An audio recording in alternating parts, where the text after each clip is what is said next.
ਸਤਿ ਸ਼੍ਰੀ ਅਕਾਲ। ਤੁਸੀਂ ਜੁੜੇ ਹੋਏ ਹੋ ਪੰਜਾਬੀ ਰੇਡੀਓ USA ਦੇ ਨਾਲ ਤੇ ਮੈਂ ਹਾਂ ਪ੍ਰਵੀਨ ਸ਼ਰਮਾ ਲੈ ਕੇ ਹਾਜ਼ਰ ਹਾਂ ਪ੍ਰੋਗਰਾਮ ਖਬਰ ਤੇ ਨਜ਼ਰ।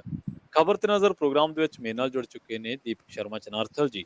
ਉਹਨਾਂ ਦਾ ਕਰਦੇ ਹਾਂ ਪਹਿਲਾਂ ਸਵਾਗਤ ਤੇ ਫੇਰ ਕਰਾਂਗੇ ਖਬਰਾਂ ਤੇ ਚਰਚਾ। ਸ਼ਰਮਾ ਸਤਿ ਸ਼੍ਰੀ ਅਕਾਲ, ਸਵਾਗਤ ਹੈ ਜੀ ਪੰਜਾਬੀ ਰੇਡੀਓ USA ਤੇ। ਸਤਿ ਸ਼੍ਰੀ ਅਕਾਲ ਪ੍ਰਵੀਨ ਜੀ, ਸਾਰੇ ਦਰਸ਼ਕਾਂ ਨੂੰ ਸਰੋਤਿਆਂ ਨੂੰ ਮੇਰੀ ਪਿਆਰ ਭਰੀ ਸਤਿ ਸ਼੍ਰੀ ਅਕਾਲ ਜੀ। ਪ੍ਰੋਗਰਾਮ ਦੇ ਵਿੱਚ ਅੱਗੇ ਵਧਣ ਤੋਂ ਪਹਿਲਾਂ ਧੰਨਵਾਦ ਕਰਦੇ ਚੱਲੀਏ ਸਾਡੇ ਸਪਾਂਸਰਸ ਦਾ ਜਿਹੜੇ ਜ਼ਰੀਆ ਬਣਦੇ ਨੇ ਇਹਨਾਂ ਪ੍ਰੋਗਰਾਮਾਂ ਨੂੰ ਤੁਹਾਡੇ ਤੱਕ ਪਹੁੰਚਾਉਣ ਦੇ ਲਈ। ਖਾਲਸਾ ਇੰਸ਼ੋਰੈਂਸ ਏਜੰਸੀ ਵਾਲੇ ਪਿਛਲੇ ਕਈ ਦਹਾਕਿਆਂ ਤੋਂ ਇੰਸ਼ੋਰੈਂਸ ਦੇ ਵਿੱਚ ਸ਼ਾਨਦਾਰ ਸੇਵਾਵਾਂ ਦੇਣ ਦੇ ਲਈ ਜਾਣੇ ਜਾਂਦੇ ਨੇ। ਕਿਸੇ ਵੀ ਤਰ੍ਹਾਂ ਦੀ ਇੰਸ਼ੋਰੈਂਸ ਦੇ ਲਈ ਤੁਸੀਂ ਇਹਨਾਂ ਦੇ ਨਾਲ 408-272-2500 ਤੇ ਗੱਲ ਕਰ ਸਕਦੇ ਹੋ। ਟਰਕੀਆਨਾ ਇਮੀਗ੍ਰੇਸ਼ਨ ਲਾ ਫਰਮ ਵਾਲੇ ਜੀ। ਟਰਕੀਆਨਾ ਇਮੀਗ੍ਰੇਸ਼ਨ ਬਾਬਤ ਤੁਹਾਡਾ ਕੋਈ ਸਵਾਲ ਹੈ, ਕੋਈ ਸਲਾਹ ਕਰਨੀ ਹੈ ਤਾਂ 415-909-0503 ਤੇ ਗੱਲ ਕੀਤੀ ਜਾ ਸਕਦੀ ਹੈ। ਗੁਰਦੀਪ ਸਿੰਘ ਬਿਰਦੀ, ਕਲੋਵਿਸ, ਸਤਨਾਮ ਸਿੰਘ ਸ਼ੇਰਗਿੱਲ, ਸਿਲਮਾ, ਜਗਤਾਰ ਸਿੰਘ ਆਨੰਦਪੁਰੀ, ਫਰੀਮੌਂਟ, ਚਰਨਜੀਤ ਸਿੰਘ ਬਦਵਾਲ, ਪਿਆਰਾ ਸਿੰਘ, ਰਾਹੁਲ ਗੁਰਪਾਲ ਗਿੱਲ, ਸੈਕਰਾਮੈਂਟੋ, ਗੁਰਦੀਪ ਸਿੰਘ ਗਿੱਲ ਤੇ ਪਰਿਵਾਰ ਯੂਬਾ ਸਿਟੀ, ਮਨਦੀਪ ਸਿੰਘ, ਸਰਬਜੀਤ ਕੌਰ, ਸੈਨ ਹੋਜ਼ੇ, ਮਨਜੀਤ ਸਿੰਘ, ਸੈਨ ਹੋਜ਼ੇ, ਮੀਰੀ ਪੀਰੀ ਸੇਵਾ ਸੁਸਾਇਟੀ, ਫ੍ਰੈਜ਼ਨੋ ਤੇ ਜ਼ੈਂਡਰ ਗਰੁੱਪ ਵਾਲੇ। ਕਿਸੇ ਵੀ ਤਰ੍ਹਾਂ ਦਾ ਘਰ ਖਰੀਦਣਾ ਜਾਂ ਘਰ ਵੇਚਣਾ ਜਾਂ ਲੈਣਾ ਚਾਹੁੰਦੇ ਤੁਸੀਂ ਹੋਮ ਲੋਨ ਤੇ ਇਹਨਾਂ ਦੇ ਨਾਲ 559-905-2575 ਤੇ ਗੱਲ ਕੀਤੀ ਜਾ ਸਕਦੀ ਹੈ। ਸ਼ਰਮਾ ਜੀ, ਖਬਰਾਂ ਦੇ ਵੱਲ ਆਈਏ ਤੇ ਸ਼ੁਰੂਆਤ ਕਰੀਏ ਪੰਜਾਬ ਸਰਕਾਰ ਦੇ ਇਜਲਾਸ ਤੋਂ। ਕਹਿੰਦੇ ਮਾਨ ਨੇ ਫਿਰ ਪੇਸ਼ ਕਰ ਹੀ ਦਿੱਤਾ ਭਰੋਸਗੀ ਮਤਾ ਜੀ। ਬਿਲਕੁਲ ਪ੍ਰਵੀਨ ਜੀ, ਜਿਹੋ ਜਿਹਾ ਤੈਅ ਸੀ, ਜਿਹੋ ਜਿਹਾ ਲੱਗ ਰਿਹਾ ਸੀ, ਜਿਹੋ ਜਿਹੀਆਂ ਖਬਰਾਂ ਆ ਰਹੀਆਂ ਸੀ, ਜਿਸ ਹਵਾਲੇ ਨਾਲ ਆਮ ਆਦਮੀ ਪਾਰਟੀ ਦੇ ਅੰਦਰੋਂ ਪਤਾ ਲੱਗ ਰਿਹਾ ਸੀ ਉਹੀ ਸੀਗਾ ਕਿ ਭਗਵੰਤ ਮਾਨ ਨੇ ਖੁਦ ਮੋਰਚਾ ਸੰਭਾਲਣਾ ਤੇ ਉਹ ਕਹਿੰਦੇ ਮੈਂ ਆਪ ਹੀ ਪੇਸ਼ ਕਰੂੰਗਾ ਮਤਾ। ਜੋ ਹੀ ਹੋਇਆ, ਭਗਵੰਤ ਮਾਨ ਹੋਰਾਂ ਨੇ, ਆਪਾਂ ਕੱਲ ਵੀ ਇਸ ਗੱਲ ਦਾ ਜ਼ਿਕਰ ਕੀਤਾ ਸੀਗਾ ਕਿ ਅੱਜ ਪੇਸ਼ ਕਰਦੇ ਜਾਂ ਇੱਕ ਦਿਨ ਰੁਕ ਕੇ 2 ਦਿਨ ਰੁਕ ਕੇ ਕਰਦੇ, ਪਰ ਉਹਨਾਂ ਨੇ ਪੇਸ਼ ਅੱਜੇ ਕਰਤਾ ਤੇ ਹੁਣ ਇਹਦੇ ਪਰ ਵੋਟਾਂ ਦਾ ਕਾਰਵਾਈ ਸਾਰੀ ਉਹ ਕਹਿੰਦੇ 3 ਤਰੀਕ ਨੂੰ ਹੋਣੀ। ਸੋ ਇਸ ਲਈ ਬੇਭਰੋਸਗੀ ਦਾ ਔਰ ਭਰੋਸਗੀ ਦੇ ਮਤੇ ਦਾ ਜਿਹੜਾ ਖੇਡ ਸੀਗਾ ਉਹਦੇ ਵਿੱਚ ਕਿਤੇ ਨਾ ਕਿਤੇ ਆਮ ਆਦਮੀ ਪਾਰਟੀ ਨੇ ਦਿਖਾਇਆ ਕਿ ਲਓ ਅਸੀਂ ਜਿਹੜਾ ਕਹਿ ਰਹੇ ਸੀ ਕਿ ਸਾਡੇ MLA ਖਰੀਦਣ ਦੀ ਕੋਸ਼ਿਸ਼ ਹੈ, ਅਸੀਂ ਉਹਦੇ ਹਵਾਲੇ ਨਾਲ ਭਰੋਸੇ ਦਾ ਮਤਾ ਪੇਸ਼ ਕਰ ਦਿੱਤਾ। ਸੋ ਖੁਦ ਮੁੱਖ ਮੰਤਰੀ ਨੇ ਪੇਸ਼ ਕੀਤਾ ਤੇ ਅਮਨ ਅਰੋੜਾ ਔਰ ਹਰਪਾਲ ਚੀਮਾ ਉਹਨਾਂ ਨੇ ਉਹਦੀ ਤਾਈਦ ਕੀਤੀ। ਪਰ ਇਹ ਸਾਰੇ ਪਹਿਲੂ ਦੇ ਵਿੱਚ ਜੋ ਕੁਛ ਵਿਧਾਨ ਸਭਾ ਦੇ ਅੰਦਰ ਹੋਇਆ ਉਸ ਨੂੰ ਲੈ ਕੇ ਜੇਕਰ ਤੁਸੀਂ ਪਹਿਲੇ ਦਿਨ ਤੋਂ ਦੇਖੋ ਕਿ 22 ਸਤੰਬਰ ਨੂੰ ਸੱਦ ਰਹੇ ਸੀਗੇ, 22 ਸਤੰਬਰ ਨੂੰ ਰਾਜਪਾਲ ਨੂੰ ਕਹਿੰਦੇ ਨੇ ਕਿ ਅਸੀਂ ਖਾਸ ਇੱਕ ਦਿਨ ਦਾ ਇਜਲਾਸ ਬੁਲਾਉਣਾ ਚਾਹੁੰਦੇ ਹਾਂ, ਉਹ 'ਚ ਭਰੋਸਗੀ ਦਾ ਮਤਾ ਲੈਣਾ ਚਾਹੁੰਦੇ ਹਾਂ। ਰਾਜਪਾਲ ਹੋਰਾਂ ਨੇ ਪਹਿਲਾਂ ਹਾਮੀ ਭਰਤੀ, ਮਨਜ਼ੂਰੀ ਦੇ ਦਿੱਤੀ। ਬਾਅਦ ਚੋਂ ਵਿਰੋਧੀ ਧਿਰਾਂ ਨੇ ਕਿਹਾ ਨਹੀਂ ਜੀ, ਇਹ ਨਿਯਮਾਵਲੀ ਤਹਿਤ ਸਹੀ ਨਹੀਂ ਗਾ ਜੀ, ਕਾਨੂੰਨ ਦੇ ਤਹਿਤ ਸਹੀ ਨਹੀਂ ਜੀ, ਸੰਵਿਧਾਨ ਦਾ ਹਵਾਲਾ ਜੀ, ਪੰਜਾਬ ਦੇ ਵਿੱਚ ਬੇਭਰੋਸਗੀ ਦਾ ਮਤਾ ਤਾਂ ਆ ਸਕਦਾ, ਭਰੋਸਗੀ ਦਾ ਮਤਾ ਨਹੀਂ ਆ ਸਕਦਾ ਜੀ। ਜਦੋਂ ਇਸ ਹਵਾਲੇ ਉਹਨਾਂ ਨੂੰ ਦੱਸਿਆ ਤਾਂ ਉਹਨਾਂ ਨੇ ਪੜ੍ਹ ਲਿਖ ਕੇ ਦੁਬਾਰਾ ਨਿਰਦੇਸ਼ ਭੇਜ ਦੇ ਕਿ ਮੈਂ ਸੈਸ਼ਨ ਰੱਦ ਕਰਦਾ। ਉਸ ਤੋਂ ਬਾਅਦ ਟਕਰਾਅ ਸ਼ੁਰੂ ਹੋਇਆ। ਖਬਰਾਂ ਇਸ ਹਵਾਲੇ ਨਾਲ ਲੱਗੀਆਂ ਕਿ ਦੋਵਾਂ 'ਚ ਟਕਰਾਅ ਹੋ ਗਿਆ, ਟਕਰਾਅ ਹੋ ਗਈ, ਉਹਨੂੰ ਜਵਾਬ ਦੇ ਰਿਹਾ, ਉਹਨੂੰ ਜਵਾਬ ਦੇ ਰਿਹਾ ਤੇ ਆਖਰ ਫਿਰ ਇਹਨਾਂ ਨੇ ਆਪਣੇ ਸਲਾਹਕਾਰਾਂ ਦਾ ਫਾਰਮੂਲਾ ਕੱਢ ਕੇ 27 ਤਰੀਕ ਲਈ ਵਿਸ਼ੇਸ਼ ਤੌਰ ਦੇ ਉੱਤੇ ਹੁਣ ਆਮ ਸੈਸ਼ਨ ਸੱਦਣ ਦਾ ਪਹਿਲਕਦਮੀ ਕੀਤੀ, ਜਿਸ 'ਚ ਪਰਾਲੀ, ਬਿਜਲੀ, GST ਤੇ ਹੋਰ ਪੰਜਾਬ ਦੇ ਮੁੱਦਿਆਂ ਨੂੰ ਲੈ ਕੇ ਹਵਾਲੇ ਨਾਲ ਮਨਜ਼ੂਰੀ ਲਈ ਤੇ ਉਹ ਮਨਜ਼ੂਰੀ ਮਿਲ ਗਈ। ਮਨਜ਼ੂਰੀ ਮਿਲਣ ਤੋਂ ਬਾਅਦ ਅੰਦਰ ਵੜਦੀ ਸਾਰੇ ਕੋਈ ਪਰਾਲੀ ਨਹੀਂ, ਕੋਈ ਹੋਰ ਮੁੱਦਾ ਨਹੀਂ, ਪਹਿਲਾਂ ਸ਼ਰਧਾਂਜਲੀਆਂ ਦਿੱਤੀਆਂ, ਉਸ ਤੋਂ ਬਾਅਦ ਮੀਟਿੰਗ ਕੀਤੀ। ਮੀਟਿੰਗ 'ਚ 3 ਦਿਨ ਦਾ ਸੈਸ਼ਨ ਵਧਾਉਣ ਦਾ ਐਡਵਾਈਜ਼ਰੀ ਕਮੇਟੀ ਨਾਲ ਜਿਹੜੀ ਰਾਜਪਾਲ ਆਪਣਾ ਪੰਜਾਬ ਦੇ ਵਿਧਾਨ ਸਭਾ ਸਪੀਕਰ ਨਾਲ ਬੈਠਕ ਹੁੰਦੀ ਆ, ਉਹਦੇ 'ਚ ਹਰਪਾਲ ਚੀਮਾ ਵੀ, ਅਮਨ ਅਰੋੜਾ ਵੀ, ਬਸਪਾ ਦੇ ਇੱਕ MLA ਵੀ, ਪ੍ਰਤਾਪ ਬਾਜਵਾ ਵੀ, ਉਹ ਸਾਰੇ ਜਿਹੜੇ ਹੁੰਦੇ ਨੇ ਉਹਨਾਂ ਸਾਰਿਆਂ 'ਚ ਪਾਸ ਹੋ ਜਾਂਦੇ ਕਿ 3 ਦਿਨ ਲਈ ਵਧਾ ਲਓ। ਸੋ 3 ਦਿਨ ਲਈ ਸੈਸ਼ਨ ਵਧਾ ਲਿਆ ਜਾਂਦਾ। ਆਪਾਂ ਪਹਿਲਾਂ ਵੀ ਆਪਣੇ ਦਰਸ਼ਕਾਂ ਨਾਲ ਗੱਲ ਸਾਂਝੀ ਕੀਤੀ ਸੀ ਕਿ ਸੈਸ਼ਨ 3-4 ਦਿਨ ਜਾਂ ਹਫ਼ਤੇ ਦਾ ਵੱਧ ਸਕਦਾ। ਸੋ ਹੁਣ ਉਸ ਤੋਂ ਬਾਅਦ ਫਿਰ ਮਤਲਬ ਕਿ ਉਹ ਦੁਬਾਰਾ ਬੈਠੇ ਤੇ ਬੈਠਦੇ ਹੀ ਹੰਗਾਮਾ ਵੀ ਹੁੰਦਾ ਰਿਹਾ ਤੇ ਭਰੋਸੇ ਦਾ ਮਤਾ ਜਦੋਂ ਪੇਸ਼ ਕੀਤਾ 2 ਵਾਰ ਹੰਗਾਮਾ ਆਇਆ, 2 ਵਾਰ ਮੁਲਤਵੀ ਕਰਨਾ ਪਿਆ। ਫਿਰ ਦੁਬਾਰਾ ਜਦੋਂ ਨਹੀਂ ਹਟੇ ਤੇ ਫਿਰ ਇਹਨਾਂ ਨੇ ਕਾਂਗਰਸੀਆਂ ਨੂੰ ਕਹਿਤਾ ਕਿ ਭਾਈ ਇਹਨਾਂ ਨੂੰ ਚੱਕ ਕੇ ਬਾਹਰ ਕੱਢੋ ਤੇ ਉੱਥੋਂ ਹੰਗਾਮਾ ਜ਼ਿਆਦਾ ਸ਼ੁਰੂ ਹੋ ਗਿਆ। ਕਿਉਂਕਿ BJP ਵਾਲੇ 2 ਸੀ, ਉਹ 2 ਜਣੇ ਤਾਂ ਪਹਿਲਾਂ ਹੀ ਮਤਾ ਪੇਸ਼ ਕਰਦੇ ਹੀ ਬਾਈਕਾਟ ਕਰਕੇ ਚਲੇ ਗਏ। ਉਹ ਤੋਂ ਬਾਅਦ ਅਕਾਲੀਆਂ ਨੇ ਵੀ ਆਪਣਾ ਰੋਸ ਪ੍ਰਗਟਾਤਾ, ਪਰ ਕਾਂਗਰਸੀ ਦੇਖਣ ਨੂੰ ਹੈਗੇ ਨੇ ਉੱਥੇ ਕੁਛ ਤਾਂ, ਇਸ ਲਈ ਉਹ ਰੌਲਾ ਪਾਉਂਦੇ ਵੀ ਨਜ਼ਰ ਆਏ। ਉਹਨਾਂ ਦੀ ਨਾਅਰੇਬਾਜ਼ੀ ਵੀ ਸੁਣਨ ਨੂੰ ਮਿਲੀ, ਉਹਨਾਂ ਦੀ ਤੂਤੂ ਮੈਮੇ ਵੀ ਸੁਣਨ ਨੂੰ ਮਿਲੀ। ਇਸ ਤੂਤੂ ਮੈਂ ਦੇ ਵਿੱਚ ਉਹਨਾਂ ਦੇ ਪੁਰਾਣੇ ਮੁੱਖ ਮੰਤਰੀ ਦਾ ਨਾਂ ਵੀ ਵਿਧਾਨ ਸਭਾ ਦੇ ਅੰਦਰ ਖੂਬ ਗੂੰਜਿਆ। ਖੁਦ ਮੁੱਖ ਮੰਤਰੀ ਭਗਵੰਤ ਮਾਨ ਉਹਨਾਂ ਨੇ ਪੁੱਛਿਆ ਕਿ ਜੀ ਤੁਹਾਡਾ ਉਹ ਮਤਲਬ ਕਿ ਮੈਂ ਕੋਈ ਵੀ ਕੰਮ ਕਰਦਾ, ਕੋਈ ਫਾਈਲ ਖੋਲਦਾ, ਕਹਿੰਦੇ ਜੀ ਇਹ ਚੰਨੀ ਜੀ ਨੇ ਕੀਤਾ ਪੁੱਠਾ ਕੰਮ। ਇਹ ਅਫਸਰ ਦੱਸ ਦਿੰਦੇ ਆ ਕਿ ਆਹ ਸਾਈਨ ਤਾਂ ਚੰਨੀ ਦੇ ਹੋਏ ਆ ਜੀ, ਤੇ ਕਹਿੰਦੇ ਉਹ ਦੱਸਦਾ ਦਿਓ ਤੁਹਾਡਾ ਚੰਨੀ ਹੈ ਕਿੱਥੇ ਆ। ਸੋ ਕਹਿੰਦੇ ਕਿ ਕੋਈ ਕਹਿੰਦਾ ਅਮਰੀਕਾ ਚਲਾ ਗਿਆ, ਕੋਈ ਕਹਿੰਦਾ ਕੈਨੇਡਾ ਚਲਾ ਗਿਆ, ਕੋਈ ਕਹਿੰਦਾ ਰੂਪ ਕੁਛ ਹੋ ਗਿਆ, ਕਿੱਥੇ ਆ। ਸੋ ਇਸ ਲਈ ਉਹਨੇ ਉਹ ਤੰਜ ਵੀ ਕੱਸਿਆ ਤੇ ਉਹਨਾਂ ਨੇ ਇੱਥੋਂ ਤੱਕ ਕਿਹਾ ਕਿ ਹਰ ਕਾਂਗਰਸੀ ਉਸ ਸਮੇਂ ਤੱਕ ਇਮਾਨਦਾਰ ਆ ਜਦੋਂ ਤੱਕ ਉਹਨੂੰ ਭ੍ਰਿਸ਼ਟਾਚਾਰ ਕਰਨ ਦਾ ਦਾ ਨਹੀਂ ਲੱਗਦਾ, ਉਹਦਾ ਮੌਕਾ ਨਹੀਂ ਮਿਲਦਾ। ਸੋ ਇਸ ਤੋਂ ਲੈ ਕੇ ਤਕਰਾਰ ਵਧੀ ਤੇ ਤੂਤੂ ਮੈਮਾ ਹੋਈ ਤੇ ਆਖਰ ਉਹ ਨਾਰੇ ਲਾਉਣ ਲੱਗੇ ਤੇ ਉਹਨਾਂ ਨੂੰ ਬਾਹਰ ਜਾਣ ਲਈ ਕਹਿਤਾ ਸਪੀਕਰ ਸਾਹਿਬ ਨੇ। ਜਦੋਂ ਨਹੀਂ ਮੰਨੇ ਤੇ ਉਹ ਕਹਿੰਦੇ ਕਿ ਐਂ ਕਰੋ ਭਾਈ ਮਾਰਸ਼ਲ ਨੂੰ ਕਹਿ ਚੱਕ ਕੇ ਬਾਹਰ ਸਿੱਟੋ। ਸੋ ਬਾਹਰ ਕਰ ਦਿੱਤੇ ਗਏ ਤੇ ਇਹ ਸਾਰਾ ਕੁਝ ਕੱਲ ਵਾਲੇ ਸੈਸ਼ਨ ਦੇ ਅੰਦਰ ਹੋਇਆ। ਤੇ ਉਸ ਤੋਂ ਬਾਅਦ ਫਿਰ ਤੈਅ ਹੋ ਗਿਆ ਕਿ ਭਾਈ 3 ਤਰੀਕ ਨੂੰ ਇਸ ਭਰੋਸਗੀ ਦੇ ਮਤੇ ਦੇ ਉੱਤੇ ਵੋਟਾਂ ਪਵਾ ਲਿਓ, ਇਸ ਦੇ ਉੱਤੇ ਬਹਿਸ ਕਰਾ ਲਿਓ, 3 ਤਰੀਕ ਨੂੰ ਹੋਊਗਾ। ਤੇ ਪਰ ਇਹ ਸਭ ਦੇ ਦਰਮਿਆਨ ਪ੍ਰਵੀਨ ਜੀ ਗੱਲ 22 ਤੋਂ ਸ਼ੁਰੂ ਕਰ ਲਓ, ਗੱਲ ਆਮ ਵਿਧਾਨ ਸੈਸ਼ਨ ਤੋਂ ਕਰ ਲਓ, ਗੱਲ ਵਿਸ਼ੇਸ਼ ਸੈਸ਼ਨ ਦੀ ਕਰ ਲਓ, ਗੱਲ ਚੰਨੀ ਦੀ ਕਰ ਲਓ, ਗੱਲ ਭਰੋਸਗੀ ਦੇ ਮਤੇ ਦੀ ਕਰ ਲਓ, ਗੱਲ MLA ਨੂੰ ਬਾਹਰ ਕੱਢਣ ਦੀ ਕਰ ਲਓ, ਗੱਲ ਆਪਣੇ MLA ਦੀ ਕਰ ਲਓ। ਇਹ ਸਾਰੇ ਇਸ ਪਿਛਲੇ 15-20 ਦਿਨਾਂ ਜਿਹੜਾ ਖੇਡ ਚੱਲ ਰਿਹਾ, ਇਸ ਸਾਰੇ ਦੇ ਵਿੱਚ ਪੰਜਾਬ ਕਿੱਥੇ ਹੈ? ਪੰਜਾਬ ਦੇ ਮੁੱਦੇ ਕਿੱਥੇ ਨੇ? ਪੰਜਾਬ ਦੇ ਮਸਲੇ ਕਿਹਨੇ ਵਿਚਾਰਨੇ ਨੇ? ਕੀ ਪੰਜਾਬ 'ਚ ਬੇਰੁਜ਼ਗਾਰੀ ਦਾ ਮਸਲਾ ਹੱਲ ਹੋ ਗਿਆ? ਕੀ ਪੰਜਾਬ 'ਚ ਧਰਨੇ ਮੁਜ਼ਾਹਰੇ ਲੱਗਣੇ ਬੰਦ ਹੋ ਗਏ? ਕੀ ਕਿਸਾਨ ਖੁਦਕੁਸ਼ੀਆਂ ਮੁੱਕ ਗਈਆਂ? ਕੀ ਪੰਜਾਬ ਦੇ ਵਿੱਚ ਮਾਫੀਆ ਰਾਜ ਮੁੱਕ ਗਿਆ? ਕੀ ਪੰਜਾਬ 'ਚ ਮਾਈਨਿੰਗ ਦਾ ਹੁਣ ਵਿਸ਼ਾ ਨਹੀਂ? ਕੀ ਪੰਜਾਬ 'ਚ ਨਸ਼ਿਆਂ ਦਾ ਹੁਣ ਵਿਸ਼ਾ ਨਹੀਂ? ਕੀ ਪੰਜਾਬ 'ਚ ਬੇਅਦਬੀ ਵਾਲੇ ਮਾਮਲਿਆਂ 'ਚ ਇਨਸਾਫ ਮਿਲ ਗਿਆ ਹੈ? ਕੀ ਪੰਜਾਬ ਦੇ ਹਰ ਘਰ ਦੇ ਵਿੱਚ ਰੁਜ਼ਗਾਰ ਮਿਲ ਗਿਆ? ਕੀ ਪੰਜਾਬ ਦੇ ਬੱਚਿਆਂ ਨੂੰ ਸਹੀ ਸਕੂਲ ਸਿਸਟਮ ਮਿਲ ਗਿਆ? ਹੈਲਥ ਸਿਸਟਮ ਉਹ ਚੰਦ ਕਲੀਨਿਕ ਖੋਲਣ ਨਾਲ ਹੱਲ ਹੋ ਗਿਆ? ਸੋ ਕਿੱਥੇ ਆ ਪੰਜਾਬ? ਸਵਾਲ ਇਹੀ ਹੈ ਕਿ ਇਹ ਸਾਰੇ ਮੁੱਦਿਆਂ ਦਾ ਪੰਜਾਬ ਨੂੰ ਕੀ ਫਾਇਦਾ? ਤੁਸੀਂ ਲੜੋ ਭਿੜੋ, ਭਰੋਸਾ ਜਿਤਾਓ, ਲਗਾਓ, ਲੋਕਾਂ ਨੇ ਤੁਹਾਨੂੰ ਚੁਣਤਾ, 92 MLA ਚੁਣਤੇ, ਚੁੱਪ ਕਰਕੇ ਆਪਣਾ ਕੰਮ ਕਰੋ। ਤੁਹਾਡਾ ਕੰਮ ਬੋਲੇ, ਲੋਕ ਤੁਹਾਡੀ ਹਾਮੀ ਚ ਬੋਲਣ। ਉਸ ਪਹਿਲੂ ਤੇ ਨਹੀਂ ਆ ਰਹੀ ਮਾਨ ਸਰਕਾਰ। ਮਾਨ ਸਰਕਾਰ ਇੱਕ ਤੋਂ ਇੱਕ ਪਹਿਲਾਂ ਪੰਜਾਬ ਨੂੰ ਪੌੜੀ ਬਣਾਇਆ ਆਮ ਆਦਮੀ ਪਾਰਟੀ ਨੇ, ਤੇ ਉਹ ਪੌੜੀ ਚੜ੍ਹਨ ਚ ਕਾਮਯਾਬ ਹੋ ਗਏ ਤੇ ਉਸ ਕਾਮਯਾਬੀ ਨੂੰ ਹੁਣ ਸੂਬਿਆਂ ਚ ਵੇਚਣ ਤੁਰ ਪਏ ਕਿ ਪਹਿਲਾਂ ਪੰਜਾਬ ਦਾ ਤਾਂ ਕੁਝ ਸਵਾਰ ਜਾਓ। ਤੇ ਉੱਥੇ ਜਾ ਕੇ ਤੁਸੀਂ ਕਹਿੰਦੇ ਹੋ ਅਸੀਂ 1000 ਰੁਪਇਆ ਮਹੀਨਾ ਦਿੱਤਾ, ਉੱਥੇ ਜਾ ਕੇ ਬਿਜਲੀ ਮੁਫਤ ਮਿਲ ਗਈ। ਪੰਜਾਬ 'ਚ ਜਿਹਦਾ ਬੂਹਾ ਖੜਕਾ ਕੇ ਪੁੱਛ ਲੋਗੇ ਭਾਈ 0 ਬਿੱਲ ਆਇਆ? ਅਗਲੇ ਕਹਿੰਦੇ ਨਹੀਂ ਆਇਆ ਜੀ। ਸੋ ਇਸ ਲਈ ਉਧਰ ਤੁਸੀਂ ਇਹ ਵਾਅਦੇ ਵੇਚ ਰਹੇ ਹੋ। ਇਸ ਨੂੰ ਲੈ ਕੇ ਸਵਾਲ ਹੈ ਕਿ ਪਹਿਲਿਆਂ ਦੀਆਂ ਨਲਾਇਕੀਆਂ ਤੋਂ ਤੰਗ ਹੋ ਕੇ ਪੰਜਾਬ ਦੇ ਲੋਕਾਂ ਨੇ, ਅਕਾਲੀ ਕਾਂਗਰਸੀਆਂ ਦੀਆਂ ਲੁੱਟਾਂ ਤੋਂ ਤੰਗ ਹੋ ਕੇ, ਉਹਨਾਂ ਦੀ ਚੋਰ ਬਜ਼ਾਰੀਆਂ ਤੋਂ ਤੰਗ ਹੋ ਕੇ, ਉਹਨਾਂ ਦੇ ਭ੍ਰਿਸ਼ਟਾਚਾਰ ਤੋਂ ਤੰਗ ਹੋ ਕੇ ਤੁਹਾਨੂੰ ਚੁਣਿਆ ਸੀ। ਤੁਸੀਂ ਇਹ ਕਿਹੜਾ ਰਾਗ ਛੇੜ ਕੇ ਬੈਠੇ ਹੋ? ਇਹ ਰਾਗ ਪੰਜਾਬ ਦਾ ਰਾਗ ਨਹੀਂ ਹੈ। ਸੋ ਇਸ ਲਈ ਪੰਜਾਬ ਤਾਂ ਉਹ ਚਾਹੁੰਦਾ ਹੈ ਕਿ ਸਾਡੇ ਮਸਲਿਆਂ ਦੇ ਹੱਲ ਦੀ ਤਜਵੀਜ਼ ਲਿਆਓ, ਉਹ ਖਰੜਾ ਲਿਆਓ, ਉਹ ਮਤਾ ਲਿਆਓ। ਤੇ ਉਹ ਨਾ ਉਹ ਮਤੇ ਆਏ, ਨਾ ਉਹ ਖਰੜਾ ਪੇਸ਼ ਹੋਇਆ, ਨਾ ਉਹ ਨੀਤੀਆਂ ਬਣੀਆਂ। ਤੇ 6 ਮਹੀਨੇ ਦਾ ਸਮਾਂ ਮੰਗਣ ਵਾਲੇ 6 ਮਹੀਨੇ ਟੱਪ ਵੀ ਗਏ। ਪਰ ਪੰਜਾਬ ਕਿਸ ਸਥਿਤੀ 'ਚ ਖੜਿਆ ਤੁਹਾਡੇ ਸਾਹਮਣੇ ਹੈ ਕਿ ਕੋਈ ਹੱਲ ਨਹੀਂ। ਚਾਹੇ ਇੱਥੇ ਖੇਡ ਮੈਦਾਨ 'ਚ ਖੇਡਦਾ ਖਿਡਾਰੀ ਕਤਲ ਹੋ ਜਾਵੇ, ਚਾਹੇ ਇੱਥੇ ਗਾਇਕ ਕਤਲ ਹੋ ਜਾਵੇ, ਕਿਸੇ ਦਾ ਕੋਈ ਹੱਲ ਪਤਾ ਨਹੀਂਗਾ। ਪਰ ਆਹ ਮੁੱਦੇ ਕਿਤੇ ਨਾ ਕਿਤੇ ਸਿਰਫ ਰਾਜਨੀਤਿਕ ਮੁੱਦੇ ਨੇ। ਔਰ ਕੱਲ ਪੰਜਾਬ ਦੀ ਵਿਧਾਨ ਸਭਾ ਦੇ ਵਿੱਚ ਸਿਰਫ ਰਾਜਨੀਤੀ ਦੀ ਖੇਡ ਹੋਈ। ਔਰ ਉਹ ਭਰੋਸੇ ਦੇ ਮਤੇ ਦਾ ਡਰਾਮਾ ਜਿਹੜਾ ਹਰਿਆਣੇ ਤੋਂ ਬਾਹਰ ਜਾ ਕੇ ਗੁਜਰਾਤ 'ਚ ਵੀ ਵੇਚਣਾ, ਜਿਹੜਾ ਪੰਜਾਬ ਤੋਂ ਬਾਹਰ ਜਾ ਕੇ ਰਾਜਸਥਾਨ 'ਚ ਵੀ ਵੇਚਣਾ। ਸੋ ਇਸ ਲਈ ਇਸੇ ਤਰ੍ਹਾਂ ਹਿਮਾਚਲ 'ਚ ਵੀ ਵੇਚਣਾ, ਇਸੇ ਤਰ੍ਹਾਂ ਬਾਕੀ ਸੂਬਿਆਂ 'ਚ ਵੇਚਣਾ, ਤਾਂ ਕਿ 24 ਤੱਕ ਹਰ ਸੂਬੇ 'ਚ ਸਾਡੇ ਕੋਲ ਵੇਚਣ ਲਈ ਇਹ ਮੁੱਦੇ ਹੋਣ।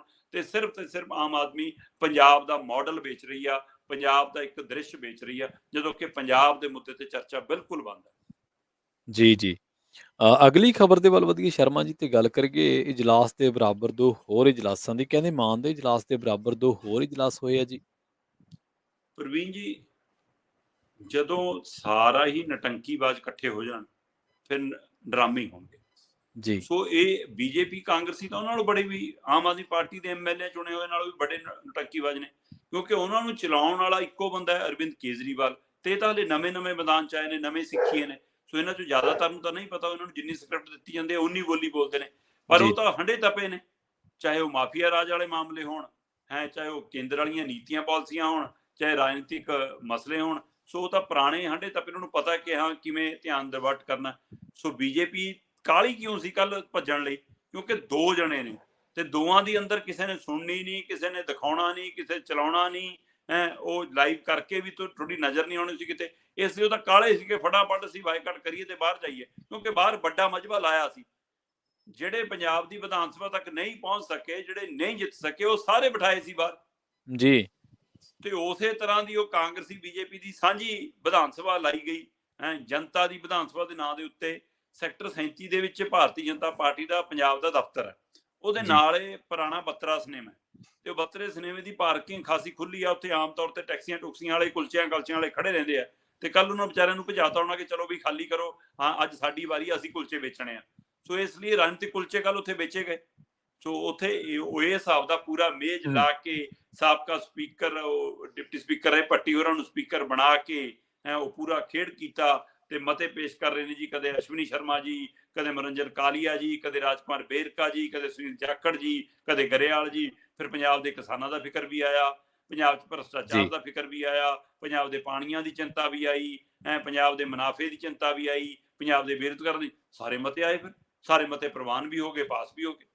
ਸੋ ਇਸ ਲਈ ਇਹ ਉਹਨਾਂ ਨਾਲੋਂ ਵੀ ਵੱਡੇ ਡਰਾਮੇਬਾਜ਼ ਨੇ। ਇਹਨਾਂ ਨੂੰ ਪਤਾ ਹੈ ਕਿ ਅਸੀਂ ਚਰਚਾ 'ਚ ਕਿਵੇਂ ਰਹਿਣਾ, ਅਸੀਂ ਮੀਡੀਆ ਦੀ ਨਜ਼ਰ ਕਿਵੇਂ, ਕਿਉਂਕਿ ਮੀਡੀਆ ਨੂੰ ਵੀ ਪਤਾ ਕਿ ਇੱਥੇ ਨਾਮੀ ਗ੍ਰਾਮੀ ਨਾਂ ਤਾਂ ਹੈਗੇ, ਚਾਹੇ ਉਹ ਚੱਲੇ ਹੋਏ ਕਾਰਤੂਸ ਨੇ, ਚਾਹੇ ਉਹ ਫੇਲ ਕਾਰਤੂਸ ਨੇ। ਖਾਸੇ ਨਾਮ ਸੀ, ਕੱਲ ਕਿਰਾਣਾ ਸੋਢੀ ਵੀ ਬੈਠਾ ਹੈ, ਰਾਜਕੁਮਾਰ ਬੇਰਕਾ ਵੀ ਬੈਠਾ ਹੈ, ਆ ਵੀ ਬੈਠਾ ਜੀ, ਉਹ ਵੀ ਬੈਠਾ ਜੀ, ਗਰੇਵਾਲ ਵੀ ਇਕੱਠਾ ਬੈਠਾ ਜੀ, ਜਾਖੜ ਵੀ ਬੈਠਾ। ਚਲੋ ਜੀ, ਸੋ ਇਸ ਲਈ ਮੀਡੀਆ ਦਾ ਧਿਆਨ ਖਿੱਚਣ ਲਈ ਕੋਈ ਪੰਜਾਬ ਵਾਲੀ ਫਿਕਰਮੰਦੀ ਨਹੀਂ। ਜੇਕਰ ਫਿਕਰਮੰਦੀ ਹੋਵੇ ਤਾਂ ਕੇਂਦਰ ਵਾਲੀਆਂ ਨੀਤੀਆਂ ਦੇ ਬੋਲੇ ਨਾ ਬੀਜੇਪੀ, ਕਿ ਪੰਜਾਬ 'ਚ ਭਾਈ BSF ਦੀ ਕੀ ਲੋੜ ਆ, ਪੰਜਾਬ ਦਾ ਜਲਿਆਂਵਾਲੇ ਬਾਗ ਦਾ ਨਾਸ ਕਿਉਂ ਕੀਤਾ, ਪੰਜਾਬ ਦੇ ਇਤਿਹਾਸ ਨੂੰ ਕਿਉਂ ਤਰੋੜਿਆ ਮਰੋੜਿਆ, ਪੰਜਾਬ ਦੇ ਪਾਣੀਆਂ ਤੇ ਡਾਕਾ ਕਿਉਂ ਮਾਰ ਰਹੇ ਹੋ, ਪੰਜਾਬ ਦੇ ਵਿੱਚ BBMB 'ਚ ਸਾਡੀ ਮੈਂਬਰਸ਼ਿਪ ਕਿਉਂ ਖਤਮ ਕੀਤੀ।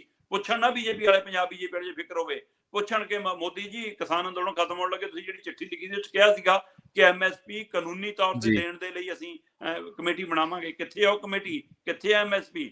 ਨਹੀਂ ਪੁੱਛ ਸਕਦੇ, ਕਿਉਂਕਿ ਡਰਾਮਾ ਦੀ ਸਕ੍ਰਿਪਟ ਉਧਰੋਂ ਆਉਂਦੀ ਹੈ। ਜਿਵੇਂ ਕੇਜਰੀਵਾਲ ਕਹਿੰਦੇ ਨੇ ਕਿ ਪੰਜਾਬ ਦੇ ਭਗਵੰਤ ਮਾਨ ਨੂੰ ਸਕ੍ਰਿਪਟ ਭੇਜਦੇ ਨੇ, ਉਸੇ ਤਰ੍ਹਾਂ ਦਿੱਲੀ ਚਾਹੇ ਉਹ ਨੱਡਾ ਭੇਜਣ, ਚਾਹੇ ਉਹ ਅਮਿਤ ਸ਼ਾਹ ਭੇਜਣ, ਚਾਹੇ ਮੋਦੀ ਦੇ PMO ਹਾਊਸ ਤੋਂ ਆਵੇ, ਉਹ ਸਕ੍ਰਿਪਟਾਂ ਆਉਂਦੀਆਂ ਨੇ। ਸੋ ਸਕ੍ਰਿਪਟ ਦਾ ਡਰਾਮਾ ਸੀ, ਕੱਲ ਇਹਨਾਂ ਡਰਾਮਾ ਕੀਤਾ। ਦੂਜੇ ਪਾਸੇ ਕਾਂਗਰਸ ਨੂੰ ਲੱਗਿਆ ਕਿ ਅਸੀਂ ਦ੍ਰਿਸ਼ ਚੋਂ ਬਾਹਰ ਨਾ ਹੋ ਜਾਈਏ, ਕਿ ਸਾਨੂੰ ਚੱਕ ਕੇ ਦਾ ਬਾਹਰ ਸਿੱਟਤਾ, ਹੁਣ ਇਹ ਤੋਂ ਬਾਅਦ ਕੀ ਕਰੀਏ।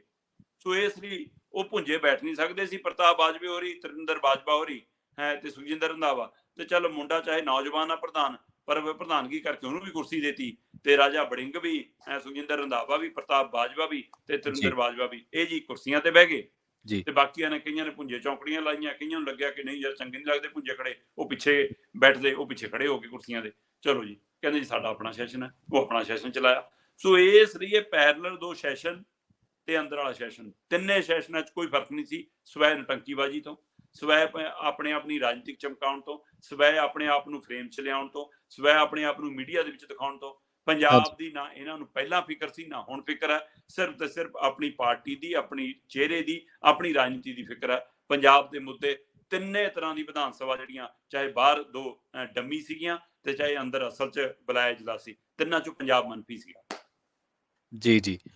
ਅਗਲੀ ਗੱਲ ਕਰੀਏ ਹੈਲੀਕਾਪਟਰ ਦੀ। ਕਹਿੰਦੇ ਪਾਇਲਟ ਦਾ ਹੈਲੀਕਾਪਟਰ ਭਾਜਪਾ ਦੇ ਹੈਲੀਪੈਡ ਤੇ ਕਰੇਗਾ ਲੈਂਡ, ਵੱਡਾ ਸਵਾਲ ਹੈ, ਕਿਉਂਕਿ ਸਿੰਧੀਆ ਦਾ ਹੈਲੀਕਾਪਟਰ ਤਾਂ ਉਹਨਾਂ ਨੇ ਕਰਾ ਲਿਆ ਸੀ ਲੈਂਡ।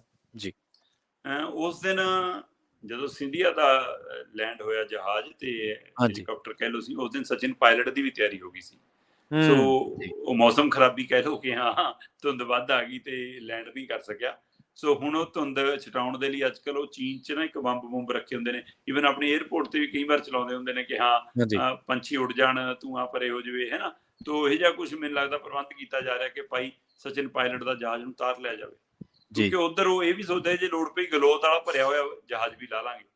ਪਰ ਗਹਿਲੋਤ ਨੂੰ ਕਿਤੇ ਨਾ ਕਿਤੇ ਮੈਨੂੰ ਲੱਗਦਾ ਕਿ ਕਾਂਗਰਸ ਮਨਾਉਣ 'ਚ, ਸਮਝਾਉਣ 'ਚ, ਪਟਾਉਣ 'ਚ, ਚੁੱਪ ਕਰਾਉਣ 'ਚ ਇੰਨੇ ਤੱਕ ਕਾਮਯਾਬ ਹੋ ਗਈ ਕਿ ਭਾਈ ਬਸ ਰੌਲਾ ਨਾ ਪਾ, ਤੂੰ ਚੁੱਪੇ ਵੱਟ ਲੈ, ਤੈਨੂੰ ਮੁੱਖ ਮੰਤਰੀਸ਼ਿਪ ਨਹੀਂ ਛੇੜਦੇ ਤੇਰੀ। ਅਸ਼ੋਕ ਗਹਿਲੋਤ ਨੂੰ ਜਿਹੜੇ ਬੰਦੇ ਭੇਜੇ ਸੀ ਇਹਨਾਂ ਨੇ, ਚਾਹੇ ਉਹ ਕਮਲਨਾਥ ਹੋਵੇ, ਚਾਹੇ ਅਜੇ ਮਾਕਨ ਹੋਵੇ, ਚਾਹੇ ਹੋਰ ਹੋਣ, ਉਹਨਾਂ ਸਾਰਿਆਂ ਨੇ ਕਲੀਨ ਚਿੱਟ ਦੇ ਦਿੱਤੀ ਹੈ ਪ੍ਰਵੀਨ ਜੀ, ਕਿ ਜੀ ਸਾਰਾ ਜੋ ਸਿਆਸੀ ਡਰਾਮਾ ਹੋਇਆ ਉਹ 'ਚ ਅਸ਼ੋਕ ਗਹਿਲੋਤ ਨੂੰ ਤਾਂ ਪਤਾ ਹੀ ਨਹੀਂ।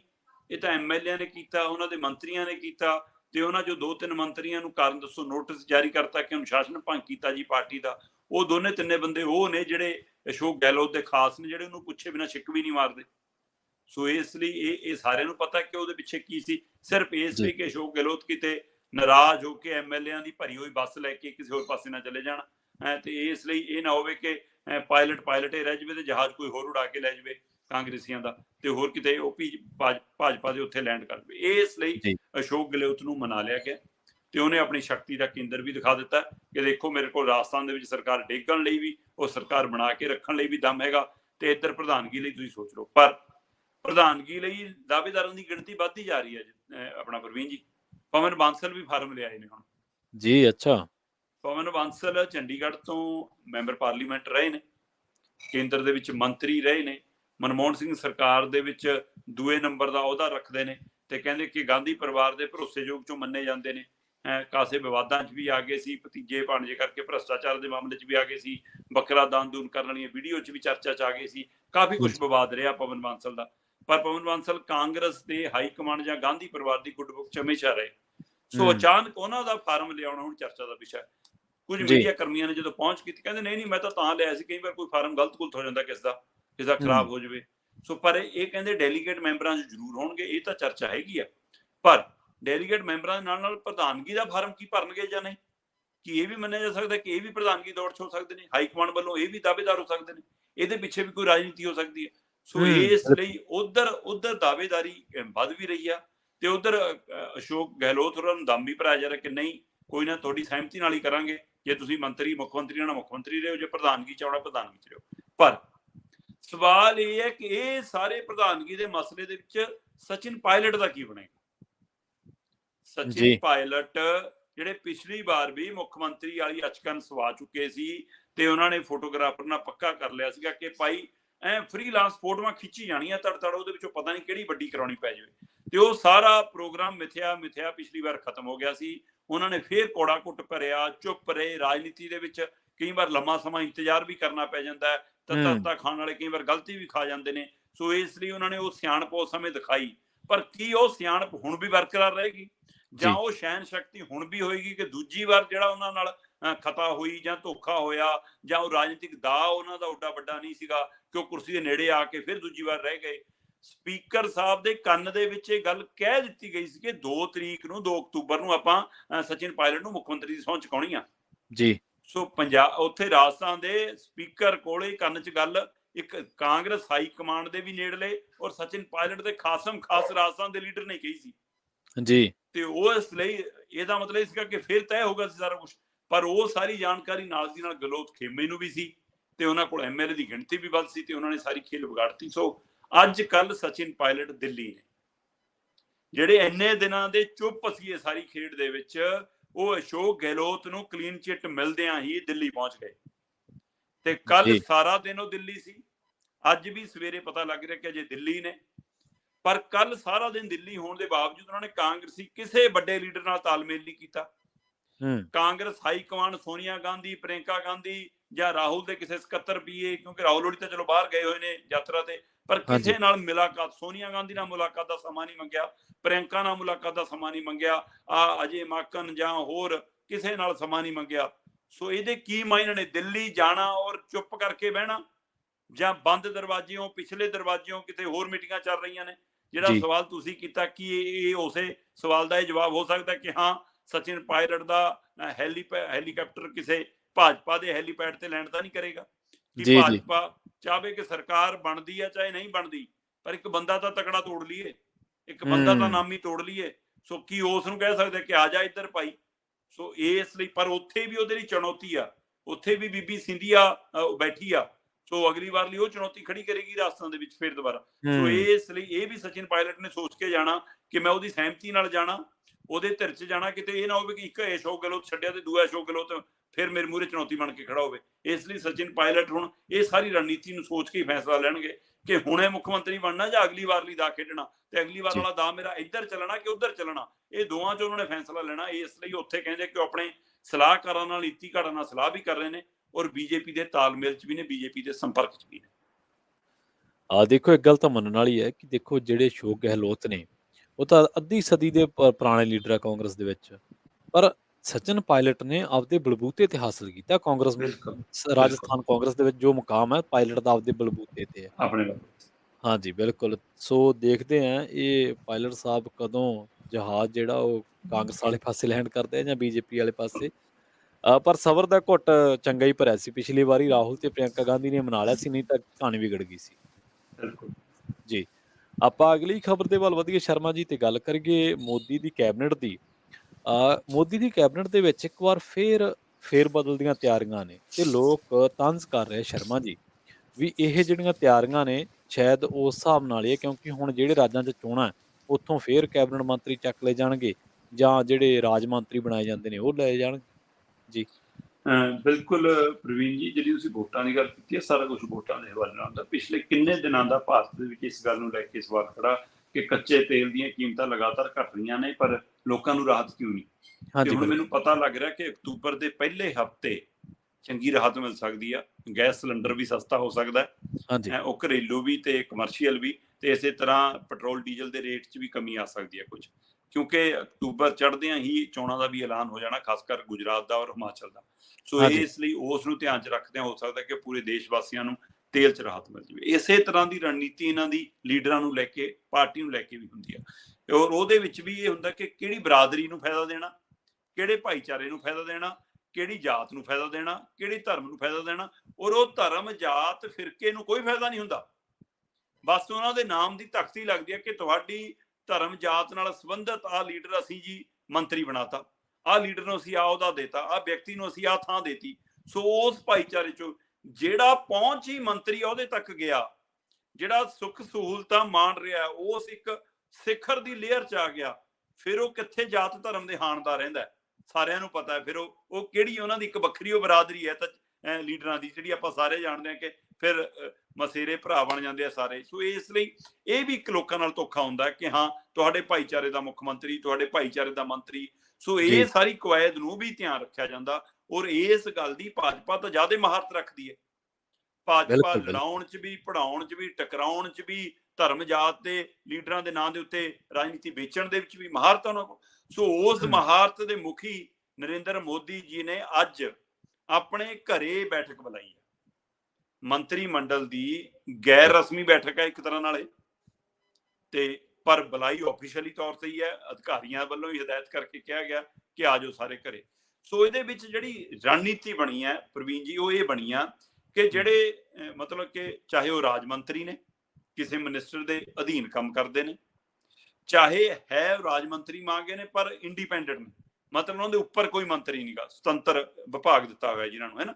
ਸੋ ਉਹਨਾਂ ਮੰਤਰੀਆਂ ਨੂੰ ਲੈ ਕੇ ਖਾਸ ਕਰਕੇ ਉਹਨਾਂ ਨੂੰ ਕਿਹਾ ਕਿ ਆਪਣੀ ਭਾਈ ਪੂਰੀ ਤਿਆਰੀ ਕਰਕੇ ਆਇਓ, ਤੁਹਾਡੇ ਕੰਮਕਾਜ ਦਾ ਡੈਮੋ ਪੁੱਛਿਆ ਜਾਣਾ, ਤੁਹਾਡੀ ਖੜ ਕੇ ਪੂਰੀ ਮਤਲਬ ਕਿ ਤੁਹਾਨੂੰ ਸੁਣਨਾ ਹੈ, ਨਰਿੰਦਰ ਮੋਦੀ ਜੀ ਮੂਹਰੇ ਤੁਸੀਂ ਬੋਲਣਾ ਹੈ, ਠੀਕ ਹੈ, ਕਿ ਤੁਸੀਂ ਕੀ ਕੰਮ ਕੀਤਾ। ਇਸ ਲਈ ਉਹਨਾਂ ਦੀ ਕੱਲ ਦੇ ਕਹਿੰਦੇ ਸਾਹ ਸੁੱਕੇ ਨੇ, ਇਸ ਮੌਸਮ ਬਦਲਦੇ ਮੌਸਮ 'ਚ ਵੀ ਉਹ ਨਿੰਬੂ ਪਾਣੀ, ਠੰਡਾ ਪਾਣੀ ਪੀ ਰਹੇ ਨੇ ਕਿ ਗਲਾ ਸੁੱਕ ਰਿਹਾ ਕਿ ਮੋਦੀ ਜੀ ਮੂਹਰੇ ਬੋਲਣਾ, ਕਹਿੰਦੇ ਤਿਆਰੀਆਂ ਚੱਲ ਰਹੀਆਂ ਨੇ। ਸੋ ਜਿੰਨੇ ਰਾਜ ਮੰਤਰੀ ਨੇ ਕੈਬਨਿਟ ਦੇ, ਮੋਦੀ ਕੈਬਨਿਟ ਦੇ ਵਿੱਚ, ਔਰ ਜਿੰਨੇ ਰਾਜ ਮੰਤਰੀ ਮੰਗ ਸੁਤੰਤਰ ਵਿਭਾਗ ਰੱਖਦੇ ਨੇ ਜਿਹੜੇ, ਉਹਨਾਂ ਨੂੰ ਖਾਸ ਕਰਕੇ ਕਿਹਾ ਗਿਆ ਕਿ ਤੁਹਾਡਾ ਆਪਣਾ ਪੂਰਾ ਡੈਮੋ ਲੈ ਕੇ ਆਇਓ, ਪੂਰੇ ਕਾਰਵਾਈ ਲੈ ਕੇ ਆਇਓ, ਕੀ ਕੁਛ ਕੀਤਾ ਤੁਸੀਂ